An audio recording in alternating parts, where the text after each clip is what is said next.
Hello, Joe. Let's read the given question. The question says an electric heater has heating coils A and B. When coil A is switched on, the water boils in 10 minutes, and when coil B is switched on, the water boils in 20 minutes. Calculate the time taken by water to boil if is the coils connected in parallel all switched on. ठीक है. So basically we can say this is the case related to the Joule's law of heating effect. ठीक है, जहाँ पे we know कि whenever a current passes through a resistance, so वहाँ पे heat generate होती है and that is given by the expression I square into RT. And by Ohm's law इसके various forms we can write, that is VI into T, and also we can write it as to be V square by R into T, right? So ये कुछ various forms है of this heating effect that we must remember. ठीक है.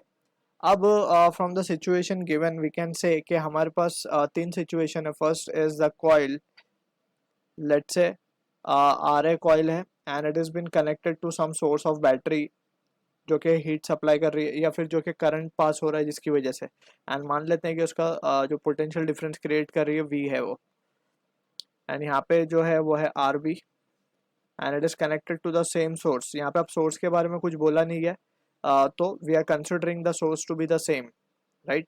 And दो resistance अब यहाँ पे दोनों को पैरेलल में कनेक्ट कर दिया गया है, R A R B and again the source is the same V, right. अब यहाँ पे हम देख सकते हैं कि सोर्स तीनों में सेम है, सो यहाँ पे तीन फॉर्मूले में से we need to choose it carefully, right. So हम we will go for this relation that is V square by R into T.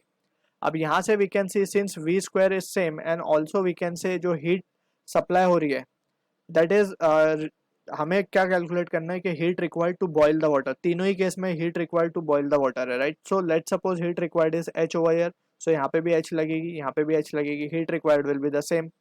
और वी कैन से और just we can write a statement over here, heat required is same in all the cases, ठीक. and this will imply that कि जो h जो r होगा resistance will be directly proportional to time, ठीक है.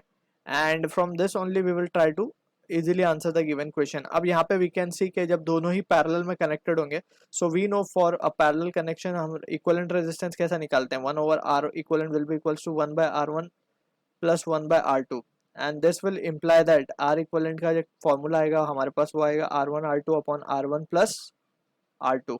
and since r is proportional to t, so हम इसको t के टर्म्स में क्या लिख पाएंगे, t equivalent will be equals to t1 t2 upon t1 plus t2, right. अब यहाँ पे just we can say formula रख के we can have the final answer. t1 हमें 10 minutes given है, ये 20 minutes given है, डिवाइड बाई 10 प्लस 20. सो जो फाइनल रिजल्ट आएगा हमारे पास वो आएगा 200/30, और it can be written as 20/3 minutes. So this is the answer to the question. I hope you understood the solution. All the best.